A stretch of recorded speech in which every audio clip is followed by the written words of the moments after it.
$70 for a game is no joke. That's dinner, gas money, basically a small commitment. So I made this list for anyone staring at the PS5 store thinking, is this actually worth it? These 15 games? Absolutely yes. I've put hundreds of hours into these myself. Trust me on this one. Okay, let's just get this out of the way. God of War Ragnarok is not just a game, it's an experience that will emotionally wreck you in the best way possible. You're picking up right where the 2018 masterpiece left off.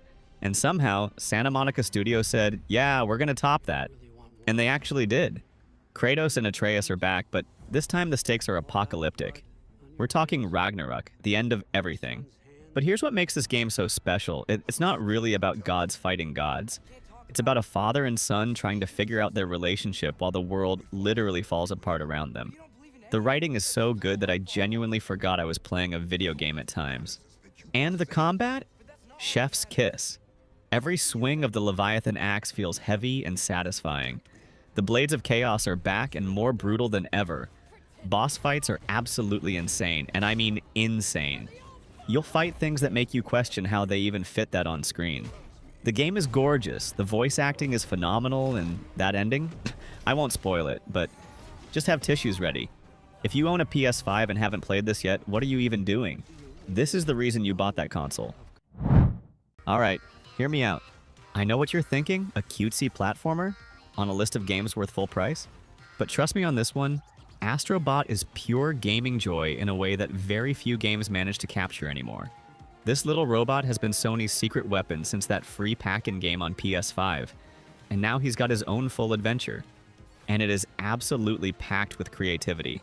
Every single level feels like the developers sat down and asked, what's the coolest thing we could possibly do here? And then they did it. The DualSense controller finally gets to show off what it can really do. You'll feel everything, the textures, the tension, the tiny little footsteps. It's honestly magical. And the levels themselves are constantly surprising you with new mechanics that they introduce, perfect, and then move on from before they get stale. That kind of restraint is rare. But here's the real secret sauce, the nostalgia. PlayStation fans, you're going to lose your minds. The callbacks, the cameos, the references to games you grew up with. It's like a love letter to everything Sony has ever made. I was literally grinning the entire time I played this. It's not trying to be edgy or mature, it's just pure, unfiltered fun. And honestly, gaming needs more of that. So you just got your shiny new PS5 and you want to see what it can really do? Cool, cool. Also, do you enjoy pain? Because Demon's Souls is here to humble you in the most beautiful way possible. This is the game that started it all. Before Dark Souls, before Elden Ring, there was Demon's Souls. And Bluepoint completely rebuilt it from the ground up for PS5. I cannot stress enough how insanely gorgeous this game is. The first time you walk into Boletaria, you'll just stop and stare. The lighting, the textures, the way armor gleams, it's honestly ridiculous. But don't let the pretty graphics fool you. This game will absolutely destroy you. Every enemy can kill you if you get sloppy. Every boss requires patience and pattern recognition. You'll die a lot. Like a lot. But here's the thing, when you finally beat that boss that's been wrecking you for 3 hours, there's no better feeling in gaming. Nothing even comes close. And the atmosphere is oppressive in the best way. This is a dead kingdom, and you feel it in every corridor and crumbling castle. If you've never played a Souls game, this is actually a great place to start. It's tough but fair, and it'll prepare you for anything. Just maybe keep a stress ball nearby. Okay, Final Fantasy fans, we need to talk about Rebirth because this game is absolutely unhinged in the best possible way. If you played Remake and thought, that was great but I want more, Square Enix heard you and delivered a game so massive it's almost overwhelming. You're leaving Midgar now, and the world just opens up in a way that genuinely surprised me. This isn't corridors anymore. This is exploration, side quests, mini-games, and so much content that I honestly don't know how they fit it all on one disc. The Gold Saucer alone could be its own game. I spent embarrassing amounts of time there.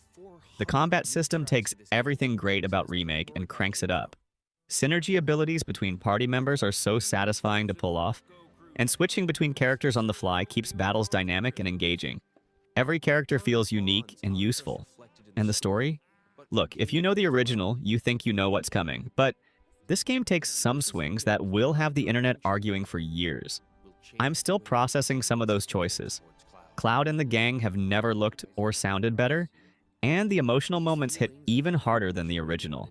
This is easily a 100+ hour game if you want to do everything, and honestly, you'll want to do everything. It's that good.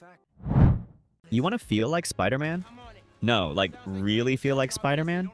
Insomniac heard that challenge and absolutely nailed it with Spider-Man 2.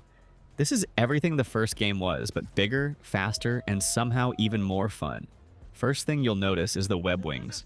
Gliding through Manhattan and Brooklyn at insane speeds, catching wind tunnels, transitioning seamlessly into swinging. It completely changes how you move through the city. Fast travel basically becomes pointless because traversal is just that enjoyable. I found myself taking the long way everywhere just because it felt so good. You're playing as both Peter and Miles now, switching between them as the story demands, and both have distinct playstyles that keep combat fresh. Peter's got the symbiote powers, which are brutal and aggressive. Miles has his Venom abilities that are flashy and electric. Combat is faster, more varied, and the boss fights are spectacular set pieces. But what really surprised me was how dark the story goes. Venom is genuinely terrifying in this game, and there's like real emotional weight to what Peter goes through. It's not just a fun superhero romp, though it's definitely that too. The villains are complex, the stakes feel real, and that ending sets up something massive. If you have a PS5, this is mandatory. Absolutely mandatory. I know. Another version of The Last of Us? Really? But listen, if you've never experienced this story before, or if you want to replay it looking absolutely stunning on PS5, this remake is the definitive way to do it. Naughty Dog essentially rebuilt this game from scratch using the Part 2 engine, and the difference is honestly staggering. Character faces now have real emotion. You can see the pain in Joel's eyes, the fear in Ellie's expression. Environments are dense with detail that makes this post-apocalyptic world feel uncomfortably real. And the infected? Way more terrifying now. Clickers will haunt your nightmares in 4K. But the real star here is still the story. Joel and Ellie's journey across America remains one of the best narratives in gaming history. Full stop. The writing, the performances, the quiet moments between the chaos, it all comes together in a way that few games ever achieve. I've played this story multiple times and it still gets me emotional. The gameplay has been modernized too. Better AI, improved combat, accessibility options that are genuinely industry-leading. It just feels smoother and more responsive than ever before. Yeah, it's a premium price for a game you might have played before. But experiencing this story with these visuals and these improvements, totally worth it. Some stories deserve to be told again, and that this is one of them. Okay, if you want a game that makes your PS5 feel like actual next-gen magic, Ratchet & Clank Rift Apart is it. This was the first game that made me go, oh, this is why I bought this console. The dimensional rifts aren't just a gimmick. You're literally jumping between entire worlds instantaneously with zero loading. 1 second you're in a neon city, you hit a rift, and boom, you're in a pirate dimension. The SSD technology is showing off hard here, and it never stops being impressive. But beyond the tech wizardry, this is just a really fun game. The weapons are absolutely ridiculous in the best way. You've got guns that turn enemies into plants, a sprinkler that makes them dance, and good old-fashioned rocket launchers when you just want things to explode. Leveling up your arsenal and watching weapons evolve is addictive. Rivet, the new Lombax, is an instant favorite. Her dynamic with Clank is different from Ratchet's, and she brings her own personality that fits perfectly into this universe. The story balances humor with genuine heart, and there are moments that actually surprise me emotionally. It's also drop-dead gorgeous. Like, screenshot every 5 seconds gorgeous. Pixar-level animation that runs at a smooth 60 frames. This is the game you show people when they ask what PS5 can do. Pure, colorful, creative fun. Alright, let's talk about Aloy's second adventure, because Horizon Forbidden West is one of the most visually impressive games I've ever played. And I'm not just saying that. Every screenshot could be a desktop wallpaper. You're heading west into new territories filled with new machine dinosaurs, underwater exploration, and tribes you've never encountered. The world is so dense with things to discover that you'll constantly get sidetracked. I'll just check out that ruin real quick. Turns into 3 hours of exploring and fighting giant robot snakes. It just happens. Combat has been expanded significantly. New weapons, new abilities, a better skill tree, and the addition of the Shield Wing glider changes exploration completely. The machine designs are even more creative this time. The first time you encounter a Slitherfang or a Tremortusk, you'll understand what I mean. These things are massive and terrifying, and taking them down is incredibly satisfying.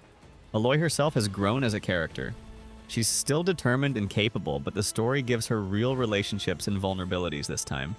Her supporting cast is excellent, and the main narrative goes places I genuinely didn't expect. My only complaint? There's almost too much to do. But honestly, that's a good problem to have. If you want a beautiful open world with deep combat and a compelling story, this delivers on every front. Car people, racing fans, anyone who appreciates beautiful machines, Gran Turismo 7 is for you. This isn't just a racing game. This is a love letter to automotive culture wrapped in the most realistic driving simulator on console. First things first, the car collection aspect is back in full force. We're talking over 400 cars spanning decades of automotive history. From classic muscle cars to modern hypercars to weird little vehicles you've never heard of, the variety is insane. And each one is modeled with obsessive detail. You can spend hours just in the photo mode making wallpapers of your garage. But it's the driving that matters, right? And oh man, the DualSense controller transforms this experience. You feel the road surface through haptic feedback. The adaptive triggers let you sense tire grip and brake pressure. I never thought a controller could communicate so much information, but it genuinely makes you a better driver. The campaign takes you through racing history, teaching you techniques while building your collection. And online races with the sport mode are competitive and intense when you want that challenge. Look, if you're not into cars, this probably isn't for you. But if the thought of driving a perfectly recreated classic Porsche through a sunset on a mountain track sounds like heaven, welcome home. This is your game. Alright, Final Fantasy XVI is going to be divisive, and I get it. This isn't your traditional Final Fantasy. But hear me out, because what it is might be even better for some of you. This is basically Game of Thrones meets Devil May Cry with summon battles that are so over the top, they broke my brain. The shift to full action combat was a big gamble, and honestly, it pays off. Every encounter feels visceral and flashy. Clive is responsive, combos are satisfying, and the ability system lets you mix and match powers from different icons to create your own style. Speaking of icons, the summon battles in this game are unlike anything I've seen. You're literally controlling building-sized beings fighting other building-sized beings in real time. It's spectacle on a ridiculous scale, and it never gets old. The story is dark, political, and mature. This is rated M for a reason. There's betrayal, loss, and genuine emotional gut punches throughout. Clive's journey from privileged noble to revenge-driven warrior to something more is compelling, and the supporting cast is memorable. Yeah, there's less RPG elements than previous entries. Towns are more linear, party members are mostly AI-controlled. But in exchange, you get the best combat in the franchise and a focused cinematic narrative. Different isn't always bad. Sometimes it's exactly what a series needs. Have you ever wanted to live inside a samurai movie? Like actually be in one of those gorgeous Kurosawa films? Ghost of Tsushima is exactly that, and the director's cut on PS5 is the ultimate version. You play as Jin Sakai, one of the last samurai standing after the Mongol invasion of Tsushima Island. And right from the start, this game establishes a tone that never lets up. It's beautiful, it's brutal, and it's deeply personal. Jin's struggle between honoring the samurai code and doing whatever it takes to save his people is genuinely compelling storytelling. But let's talk about what everyone notices first. This game is gorgeous. Like, aggressively pretty. Fields of flowers swaying in the wind, leaves falling during sword duels, fog rolling through bamboo forests. I spent an embarrassing amount of time in photo mode. The wind itself guides you to objectives, which is such a clever way to keep the screen free of UI clutter. Combat is precise and deadly. Standoffs where you stare down enemies before a single lethal strike never get old. You can play as a traditional samurai or embrace the ghost using stealth and fear tactics. Both are equally satisfying. The director's cut adds Iki Island, which is basically a whole new chunk of story that digs deeper into Jin's past. More content, more beauty, more sword fights. If you love Japanese history, cinema, or just incredible open worlds, this is essential. Okay, let me be real with you. Returnal will kick your teeth in, repeatedly, and you'll keep coming back for more because it's that good. This is a roguelike, meaning when you die, you start over. But here's the thing, death is part of the story. Celine, our astronaut protagonist, is trapped in a time loop on a hostile alien planet. Every death sends her back to the crash site. Every run is different, and slowly, piece by piece, you uncover what's really going on. The narrative is cryptic and unsettling in the best way. The combat is where this game truly shines. It's fast, frantic, and incredibly tight. Bullet hell patterns fill the screen while you dash and shoot with precision that feels amazing once it clicks. The DualSense implementation is some of the best on PS5. Rain feels like rain. Guns have distinct trigger responses. It's immersive in a way that caught me off guard.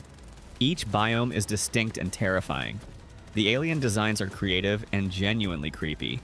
Boss fights are spectacular challenges that demand your full attention. And when you finally beat that one boss that's been destroying you, pure euphoria. This isn't a game for everyone. It's hard, it's punishing, and progress can feel slow. But if you want something truly unique that rewards persistence and skill, Returnal is a PS5 exclusive that deserves your attention. Miles Morales isn't just more Spider-Man, it's Miles becoming his own Spider-Man, and that journey is absolutely worth experiencing. This was a PS5 launch title, and it still holds up beautifully. Swinging through a snowy New York during the holidays is atmospheric in a way the first game never quite achieved. The city feels alive with Christmas lights, street vendors, and that specific winter energy. It's cozy and dangerous at the same time. But Miles isn't Peter. He's learning, he's unsure of himself, and he has completely different powers. The Venom abilities add an electric punch to combat that is so satisfying. Charging up and unleashing a Venom smash into a group of enemies never gets old. And his invisibility opens up stealth options that make you feel genuinely clever. The story is more personal and focused than Peter's adventure. This is about Miles protecting his neighborhood, Harlem, from threats that hit close to home. His relationships with his mom, his best friend Genki, and his uncle all have real emotional weight.